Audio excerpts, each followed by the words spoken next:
नमस्कार मंडळी, तुहेरी माझा मित्वाचा आजचा म्हणजे 24 जानेवारीचा फ्रेश असा रिव्ह्यू तुम्ही माझ्या आवाजामध्ये ऐकत आहात. सुरुवातीला आपण पाहतोय की हा राजेश जो आहे तर तो लॉनमध्ये फिरत असतो आणि म्हणत असतो की अंजलीच्या मनामध्ये अर्णवबद्दल जी काही मी आग लावलेली आहे ना, तर त्याला अशीच हवा देत राहिली पाहिजे, म्हणजे असा हा कायम हवा देत राहिली पाहिजे असा राजेश विचारच करत असतो. आणि इतक्यातच आपण पाहतोय की पाठीमागून वल्लरी येते आणि एकदमच म्हणते की मानलं हा तुम्हाला जावई बापू. आता असं म्हटल्यानंतर राजेश एकदम दचकतो ना आणि वल्लरी येते, मागे वळून बघतो. आता वल्लरी सुद्धा त्याच्याजवळ येते आणि आता बोलायला लागते. आता वल्लरीने राजेशला पुरता ओळखलाय. हा, वल्लरी खरंच खूप हुशार आहे.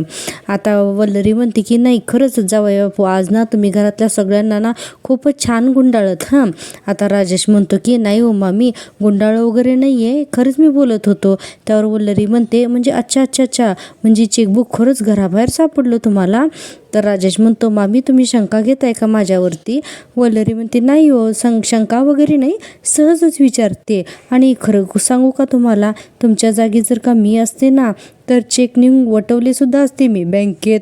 लगेच राजेश म्हणतो हो काय बोलताय मामी तुम्ही. आता वल्लरी म्हणते जावई बापू, निदान माझ्यापासून तरी काही लपवू नका. नाही म्हणजे काय आहे ना की झाली तर मदतच होईल ना माझी तुमच्या मिशनमध्ये, असंही वल्लरी मामी राजेशला बोलत असते. आणि पुढे म्हणते की आणि अर्णवने आज तुमचा जो काही अपमान केलाय ना तो तर जाऊच द्यावं, पण इतकी वर्ष तुम्ही घर जवाई म्हणून तुमच्यावरती जो काही अन्याय होतोय ना तर तो बघते ना मी, असं वल्लरी म्हणते. आणि पुढे म्हणते की आणि त्याचं फळ तुम्हाला मिळायलाच हवं असं मला वाटतं. आता राजेश म्हणतो की खरं आहे मामी तुमचं. पहिल्यांदा तर हसतो आणि म्हणतो आणि तुमचं तरी काय हो मामी, म्हणजे तुमच्यावरही घरची सून म्हणून इतकी वर्ष जे काही दुर्लक्ष, जो काही अन्याय होतोय ना तो सुद्धा बघतोय ना मी. आता एकदम राजेश वल्लरीला तसं बोलत असतो. आणि राजेश म्हणतो थोडक्यात काय की एकमेकांना न्याय मिळवून देण्यासाठी आपल्याला जर का न्याय मिळवून द्यायचा असेल ना एकमेकाला, तर आपल्याला एकत्र राहावंच लागेल कायम, असं राजेश म्हणतो. वल्लरी म्हणते मग राजेश म्हणतो झाल्या असतील माझ्या हातून जाणत्या अजाणत्या पण काही चुका, तर करा चुका झाल्या असतील तर करा दुर्लक्ष, जमेल ना. तर वल्लरी म्हणते हो जमेल ना, पण मग तुम्ही सुद्धा माझ्या प्लॅनच्या आड यायचं नाही, त्यात सामील व्हायचं, जमेल ना तुम्हाला. आता वल्लरी सुद्धा तसंच म्हणते. मग राजेश म्हणतो हा काय प्रश्न आहे मामी, अहो जमेल ना, का नाही, नक्कीच जमेल. त्यावर वल्लरी म्हणते व्हेरी गुड. राजेश सुद्धा तिला गुड म्हणतो. आता वल्लरी तिथून निघून जाते. आता आपण पाहतोय वल्लरी गेल्यानंतर राजेश म्हणत असतो तुझा या प्रॉपर्टीवरती आणि बिझनेसवरती डोळा आहे हे मला चांगलंच माहिती आहे मिसेस वल्लरी पाटील, पण मी काय चीज आहे हे अजून तुला माहिती नाही, हरकत नाही, असं राजेश म्हणत असतो एकटाच वल्लरी गेल्यानंतर. आणि पुढे म्हणतो की तू जोपर्यंत माझ्या आड येत नाहीस तोपर्यंत वापर करून घेईन मी तुझा, असा राजेश म्हणून स्वतःच्याच मनाशी हसत असतो आणि म्हणत असतो की गुड, असं म्हणून आता राजेश तिथून निघून जातो. आणि आता आपण पाहतोय की पुढच्या सीनमध्ये आपण पाहतोय की अर्णव जो आहे तर त्याच्या रूममध्ये एक छोटीशी डॉल घेऊन बसलेला असतो. आता या डॉलमध्ये आपण पाहतोय की अर्णव आणि अंजलीच्या खूप साऱ्या लहानपणीच्या आठवणी असतात, कारण मुळात ती डॉल जी आहे तर ती अंजलीची असते. लहानपणीची छोटी अंजली असते तेव्हा तिने बाजारात ती डॉल दाखवलेली असते आणि म्हणाली असते की चिंटू ही डॉल बघ ना, मला खूप आवडली. आता अर्णव म्हणतो ताई तुला खूप आवडली, तर अंजली म्हणते हो खूप आवडली. तर अर्णव म्हणतो की मी आणून देतो तुला ही डॉल, पण अंजली म्हणते अरे पण आता तुझ्याकडे पैसे नसतील ना, पण तू मोठा झाला ना की खूप पैसा कमव आणि मग मला आणून दे ही डॉल. तर अर्णव म्हणतो ताई अगं मी मोठा होण्याच्या अगोदरच तुला आणून देईन ही डॉल. तर अंजली म्हणते खरंच. तर अर्णव म्हणतो खरंच मी वाट नाही बघायला लावणार माझ्या ताईला, असं थँक्यू म्हणाली असते अंजली. आणि या सगळ्या आठवणी त्या डॉलच्या असतात आणि ती डॉल अंजलीची असते आणि अर्णवने अजूनपर्यंत ती सांभाळून ठेवलेली असते. त्याचबरोबर इकडे अंजली सुद्धा राजेशला कसे अर्णवनं मारलं ना या सगळ्या आठवणी आठवून ती सुद्धा उदास होऊन रडत बसलेली असते. आता आपण पाहतोय की अर्णव त्याच्या आठवणीमध्ये असतो. इतक्यातच आकाश तिथे येतो आणि दादा दादा करून जोरजोरात ओरडायला लागतो आणि म्हणतो अरे काय झालं. तर आकाश म्हणतो दादा दिला. अर्णव म्हणतो अरे काय झालं, आता चल लवकर बाहेर, म्हणून आता आकाश अर्णवला बाहेर घेऊन जातो. आणि आपण इकडे पाहतोय की मामा जे आहे तर ते अंजलीकडे येतात आणि म्हणतात चल लवकर बाहेर चल. अंजली अगं आपल्या अर्णव, आपला चिंटू. आता अंजली म्हणत असते अरे काय झालं सांग ना. मामा अचानकच घाबरवतात अंजलीला आणि सावकाश मी सांगतो तुला ये म्हणून हॉलमध्ये आणतात. आता वरून इकडे अर्णव ताई करत खाली उतरलेला असतो आणि इकडे चिंटू चिंटू करून ईश्वरी चिंटू चिंटू म्हणत अंजली आणि मामा दोघं जण आलेले असतात. आता अर्णव म्हणतो की ताई, अगं ताई तुला काय झालं, तू ठीक आहेस ना? आणि अंजली म्हणत असते चिंटू तुला काय झालं, तू ठीक आहेस ना? आता तो म्हणतो की अरे मला काय होणार आहे. तर अर्णव म्हणतो अरे मला आकाशने सांगितलं. आणि अंजली म्हणते की मला मामाने सांगितलं. आता सगळेजण 2 मिनटं शांतच बसतात. सगळेजण मामाकडे बघतात. आता मामा म्हणतात की ते तुमच्या दोघांना एकत्र आणण्यासाठी आम्ही हा प्लॅन केला म्हणून. आता अंजली रागवलेली असते ना अर्णववरती, पण अचानक त्याला काहीतरी झालं हे सांगितले की ती पळत येते. आता अर्णव अंजलीला दी असं म्हणतो, तरी अंजली म्हणते मला नाही बोलायचं तुझ्याशी, जातो असं म्हणून आता अंजली चाललेली असते. हल्ली की अर्णव तिला मिठी मारतो आणि म्हणतो की दीदी आय एम व्हेरी सॉरी. आता ईश्वरी पाठीमागे खिरीची वाटी घेऊन उभी असते आणि इकडे घरातले सगळेजण उभे असतात. आता दोन्ही भावंड एकमेकांच्या गळ्यात पडून खूप रडतात. आता हा सीन पाहून अंजली, मामा, आकाश आणि ईश्वरी या सगळ्यांना खूप आनंद होत असतो. आता आपण पाहतोय की अर्णव अंजलीला म्हणत असतो की दी I am very sorry. Anjali म्हणत असते की नाही बोलणार मी तुझ्याशी, तू मला खूप त्रास दिला. अर्णव पुन्हा पुन्हा तिला सॉरी म्हणत असतो. आणि आता इतक्यातच अंजलीचं लक्ष जातं त्याच्या हातातल्या डॉलकडे. अंजली म्हणते अरे ही माझी डॉल. अर्णव म्हणतो ताई तुला आठवते ही तुझी डॉल? तर अंजली हो म्हणते. अर्णव म्हणतो लहान असताना तू खूप हट्टाने मागवली होतीस ही डॉल, ही तुझी डॉल आहे ना लहानपणीची, आणि तू मागवली होती त्यावेळेस माझ्याकडे पैसे नव्हते, मग मी शाळेमध्ये स्टॉल लावून मी पैसे कमवले होते आणि मग तुला ही डॉल घेऊन दिली होती दी, आठवते तुला? आता आणि म्हणतो की तुझी सगळ्यात फेवरेट डॉल होती ही, आठवते ना तुला? असं अर्णव म्हणत असतो. अंजलीला सगळ्या आठवणी आठवत असतात. आणि आता अर्णव पुढे म्हणतो की ताई मग आपण मोठे झालो, पण तुला वाटलं की मग ही डॉल हरवली आपली म्हणून, पण मी ठेवली होती ग ताई ही माझ्याकडं डॉल तुझी आठवण म्हणून. काय ना की ताई मला असं वाटलं की माझी ताई लग्न करून माझ्यापासून लांब जाणार आहेस आणि याचं हे सगळं सहनच झालं नव्हतं ग मला, म्हणून मी तुझी डॉल माझ्याजवळ ठेवून घेतली होती असं अर्णव सांगत असतो. आता अंजलीला खूप वाईट वाटत असतं. आणि आता अर्णव म्हणतो की त्यामुळं आता ही तुला तुझी डॉल मी फेवरेट डॉल परत देतोय. आता अर्णव असं तिला म्हटल्यानंतर अंजली काही बोलत नसते, तिच्या डोळ्यामध्ये फक्त अश्रू असतात. आणि हे सगळं मामी बघत असते. आणि आपण पाहतोय की आता आजींना तर खूपच आनंद झालेला असतोय. अर्णव म्हणतो मी तुझी फेवरेट बाहुली तुला परत केली का नाही, मग आता मला माझी सतत स्माईल करणारी हसरी ताई परत करशील का? तर अंजली आता हसते. आता आणि पुन्हा एकदा अर्णवला मिठी मारते. आता सगळ्यांना खूप आनंद होतो हे सगळं बघून. आणि अर्णव पुन्हा एकदा तिला सॉरी म्हणतो. आता हे सगळं बघून वल्लरी म्हणत असते बाई यांची ही कधी नाटकं संपणार आहेत ना, देवच जाणे.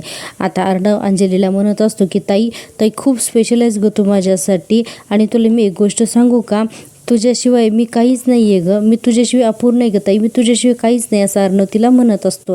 कारण त्याचं त्याच्या अंजली ताईवरती खूप प्रेम असतात. अंजलीसुद्धा त्याच्या गालाला हात लावते आणि पुन्हा पुन्हा त्याला जवळ घेत असते.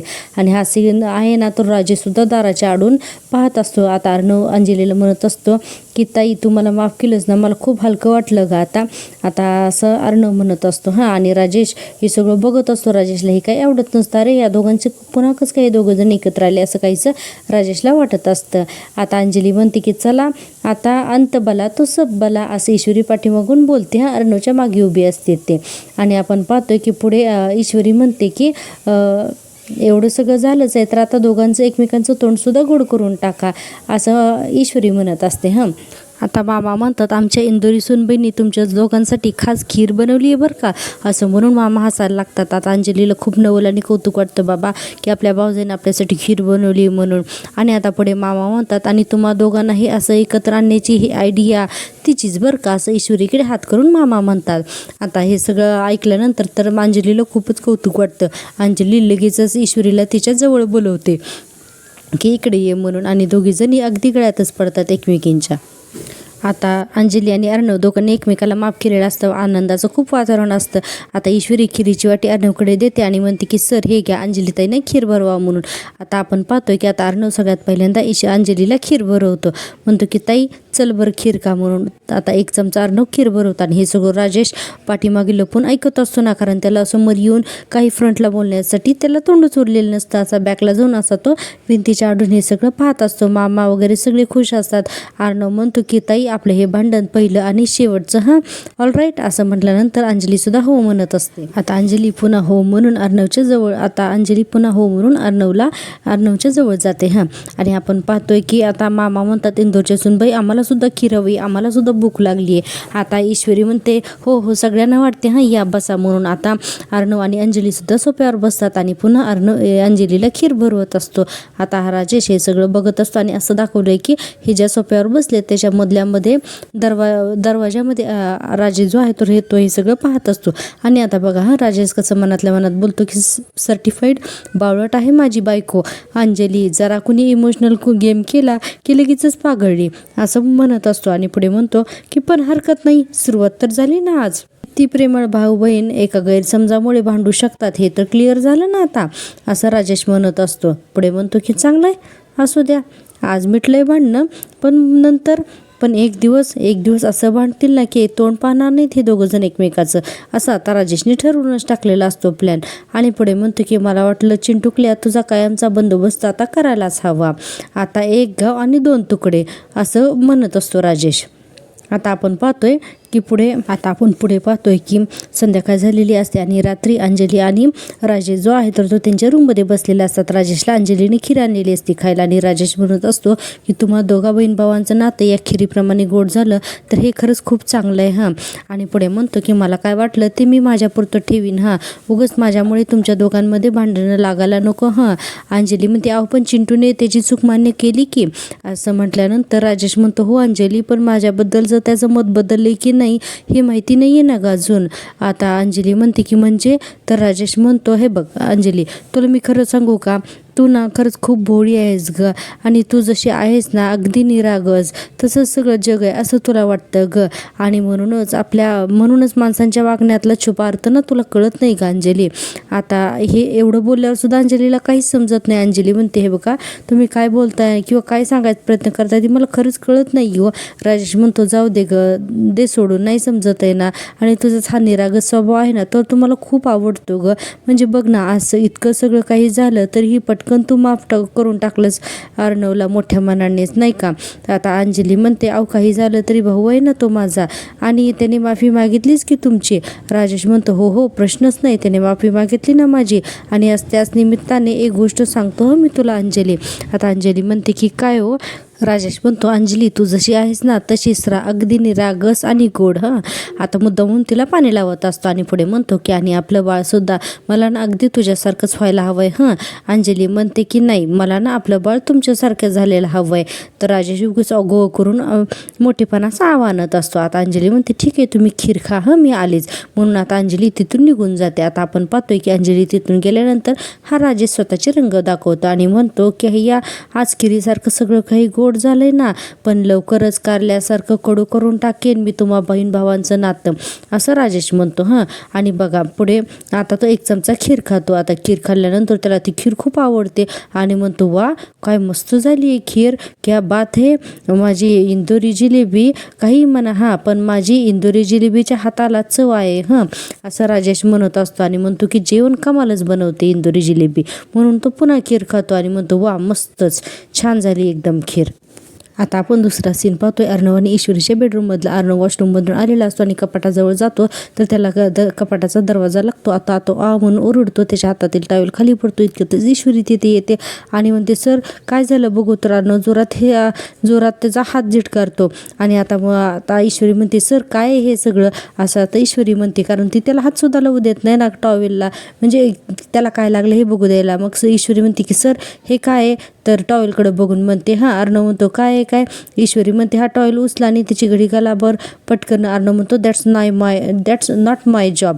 आता ईश्वरी म्हणते की अहो सर असं कसं म्हणून चालेल, आणि पुढे म्हणते की सर या सगळ्या गोष्टी हँडल करता करता आपण नातंसुद्धा हँडल करायला शिकतो सर. आता अर्णवला काही तिची फिलॉसॉफी आवडत नाही. आता त्याच्या हाताला लागलेलं असतं. आता ईश्वरी ती बघायला जाते, बघू जास्त लागलंय का, तर तो हात इतक्या जोरात पाठीमागे घेतो की कपाटावरती त्याचा हात आपटतो. ईश्वरी म्हणते घ्या, बघा मी चांगलं बघायला गेले हात तर तुम्ही दाखवत नाहीये. आता अर्णव म्हणतो ही तुझी सगळी नाटकं चालू आहेत ना म्हणून हे सगळं होतंय. तर ईश्वरी म्हणते वा वा वा वा, म्हणजे हे सगळं तुम्हाला लागतंय ते माझ्यामुळं होतंय का? वा बढिया, एकदमच बढिया. हा अर्णव म्हणतो आता तू गप्प बस, हा नाहीतर निघ बरी, तू निघ चल. आता ईश्वरी पुन्हा त्याचा दुसरा हात ओढायला जाते आणि अर्णव म्हणतो अगं माझं दुखतंय आणि तू पुन्हा तिथंच पकडते. तर ईश्वरी म्हणते सॉरी सॉरी सॉरी सर असं करत असते. त्याला हात लावला की तो ओरडत असतो. आता ईश्वरी म्हणते सर एकतर तुमची आणि अंजलीताईंची दोस्ती करून दिली त्याबद्दल तर कौतुक करायचं राहिलंच, उलट तुम्ही मला काहीतरी कारण कडून मलाच बोलताय. तुमच्या जिंदगीत जे जे काही वाईट घडतंय ना तर ते माझ्यामुळेच हो ना? तर अर्णव म्हणतं हो सगळं काही तुझ्यामुळेच घडतंय. सगळ्या गोष्टींचं ना क्रेडिट घेणं बंद करायचं, समजलं ना? आणि तुला काय वाटतं तू मध्ये पडली नसती तर ताई आणि माझं भांडण मिटलं नसतं का? मिटलंच असतं, नक्कीच मिटलं असतं. आणि म्हणतो की चल जा इथून निघ. आता ईश्वरी म्हणते मी का जाऊ, माझी सुद्धा बेडरूम आहे, मी नाही जाणार इथून. अर्णव म्हणतो तुझं सेक्शन तिकडे आहे, तू तिकडे जायचं आणि बस, हवं तेवढं, कळालं का? आता ईश्वरी म्हणते मी का बसू, मला पण जेवायला यायचंय. अर्णव म्हणतो अगं मग जा ना जेवायला, मी कुठे नको म्हणतोय तुला. ईश्वरी लाजत लाजतच म्हणते की तुम्ही जेवल्याशिवाय मी कशी जेवणार ना सर. आता अर्णवला तर बापरे असा अर्णव जेवाय टाकलेला दाखवलाय हां. आणि आता आपण पाहतोय की दुसऱ्या सीनमध्ये आपण पाहतोय की अंजली आता आकाश जो आहे तर तो आजीच्या रूममध्ये आजीच्या तळपायांना तेल लावून देत असतो आणि आजी म्हणत असतात की वा वा वा आकाश इतकं बरं वाटतंय ना रे, तू पायाला तेल लावून देतोस ते खरंच खूप छान वाटतंय रे. आणि आपण पाहतोय की आकाशला नम्रता फोन करत असते. आता नम्रताने फोन केल्यानंतर आकाश खिशामधला मोबाईल काढतो आणि नाव असतो तर त्याच्यावर नम्रता लिहिलेलं असतं. आकाश फोन कट करतो आणि फोन ठेवून देतो. आता आजी म्हणत असतात की मला आठवतंय आजी म्हणतात मला आठवतंय लहानपणी सुद्धा तू माझे पाय असेच चेपून देत होतात. पुन्हा नम्रता आता आकाशला फोन करते. आता आकाश पुन्हा खिशातला मोबाईल काढतो, नाव असतो, पुन्हा तो कट करतो आणि पुन्हा खिशामध्ये ठेवतो. आता हे सगळं आजी पाहत असतात. आता आजी पुढे म्हणतात, इकडे नम्रता म्हणते की अरे काय झाले आकाश सर माझा फोनच उचलत नाहीयेत. आता नम्रता झालेली असते हायपर, तिला वाटत असते सुप्रियाने अपमान केल्यामुळे आकाश आता फोन उचलत नाही का काय म्हणून. आणि आता नम्रता सततच ट्राय करत राहते आकाशला फोन करण्यासाठी. इकडे आजी म्हणतात तुम्ही तिन्ही मुलं ना अगदी पहिल्यापासून गुणीच आहात. आता पुन्हा एकदा फोन वाजतो नम्रताचा. आता आपण पाहतोय की पुन्हा एकदा आकाशचा फोन वाजला, त्यामुळे आकाश सतत डिस्टर्ब होत असतो. आता आजी म्हणतात काय रे आकाश किती वेळा वाजतोय तो फोन, फार मोबाईल वापरू नकोस डोळे बिघडतील तुझे.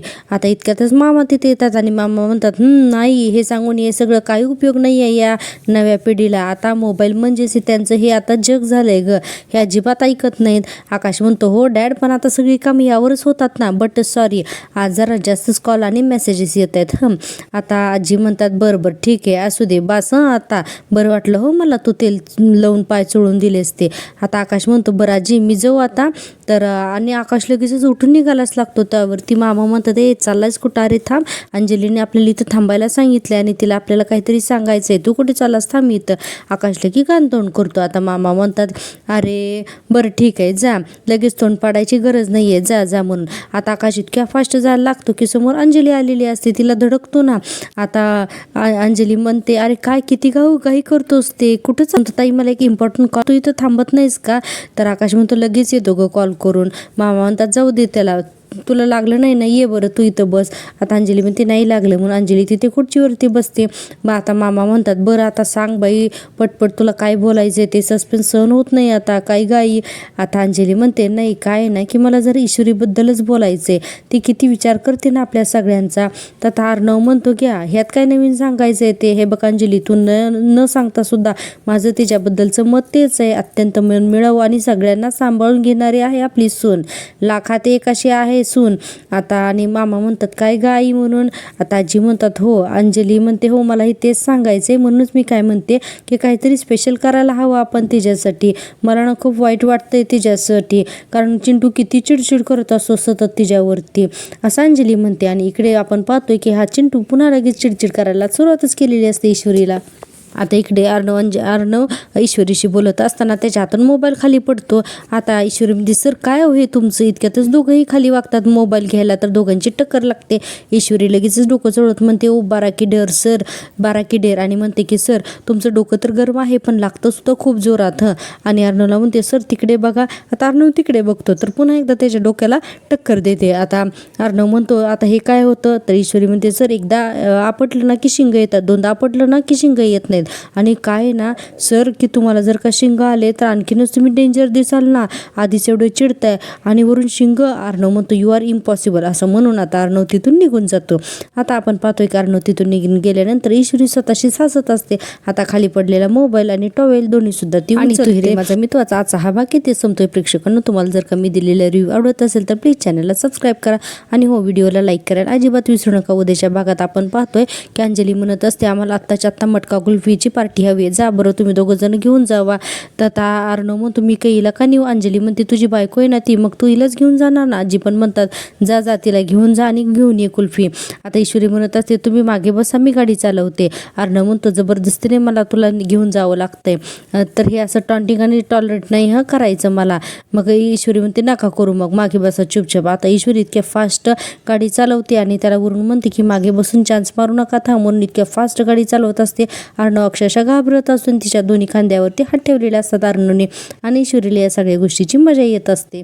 आता पाहूया आपण पुढच्या भागात तर आणखीन काही एक इंटरेस्टिंग अशी गोष्ट घडणारच आहे. तुम्ही नवीन आलेला प्रोमो तर पाहिला असेल ना, तर पाहूया उद्याच्या भागात आणखीन काय काय होतं ते. तोपर्यंत पाहत राहा माझी आवडती सिरियल आणि भेटूया तोपर्यंत टेक केअर, बाय बाय.